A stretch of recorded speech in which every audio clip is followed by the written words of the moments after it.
would have thought that that little pipsqueak of a girl in first grade who was the littlest of the little ones would be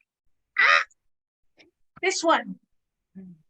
She was the shy one, the one who didn't want to talk, and the one who didn't want you to talk to her either. Who would have thought that the challenge eventually of that little girl, me, would be, Vivian, zip it. Okay. That's the backstory. Why I am in Toastmasters. Most people come to learn how to speak. I was sent here to learn how to zip it. Okay, I got it.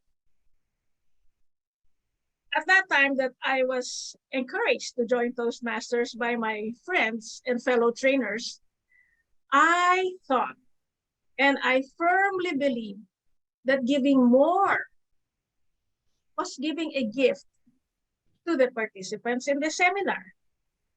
I didn't know there was a word called overtime.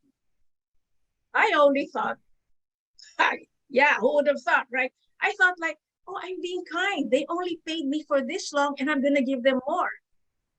I got the worst evaluation. They missed their ride home.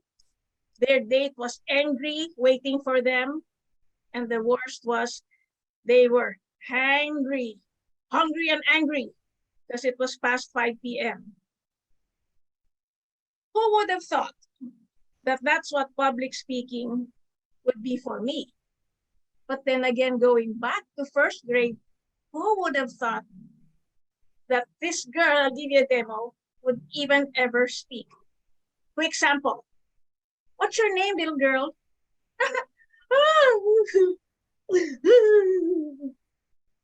What's the big deal? Just asking me my name. So why are you crying? Parenthesis. I can't spell my name. Do you see how long it is? My dad will kill me if I don't get it right. Who would have thought that that was the problem of the little girl? What am I trying to tell you? It is not true, in my opinion, that public speaking is the number one fear. For me, my number one fear was spelling my family name wrong. Hey, come on, look at how long it is. First grade. Lucky if I can even spell Vivian right. Who would have thought that eventually I would be speaking 4 languages, body language being the 5th, and delivering bilingually in countries around the world. That's 12 countries, 4 languages. Mi certificación en español viene de Madrid. My Spanish certification from Madrid. Not to brag, but just to say, next time you see children or grandchildren not talking, they could end up like this. So don't underestimate. You're probably wondering, when did this shift happen? Oh, simple.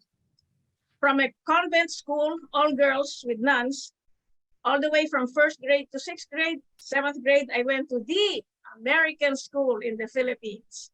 So I was wearing my convent school girl hat, right? I mean, that's what I thought I was supposed to be.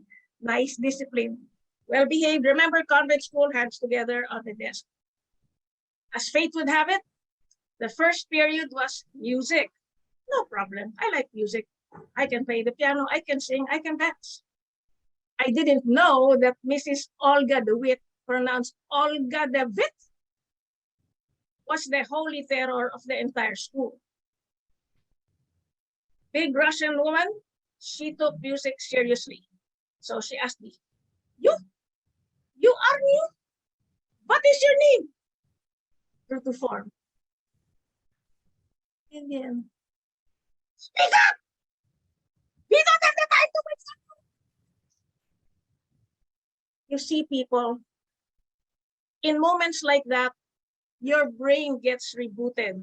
You quickly change your mind and you realize, L, ah, I can't do that anymore. Fast forward, from that moment, I learned how to speak, talk in class, get sent to the principal's office for disrupting the class, and eventually become a trainer and an international speaker. And if you can see the logo, a talk show host. And it says show and tell, yada, yada, yada. But who would have thought that being a talk show host is not about being the best speaker in the house? Being a talk show host is about making the guest the best speaker that the audience could ever watch. That is my message for today. Who would have thought, where most people say, be the best public speaker? For me, very simple. My idea of public speaking, who would have thought, is simple. Make sure that everybody is learning and enjoying for whatever it is I have to share. For me, who would have thought public speaking is not about me? It's always about you. I love you from Manila.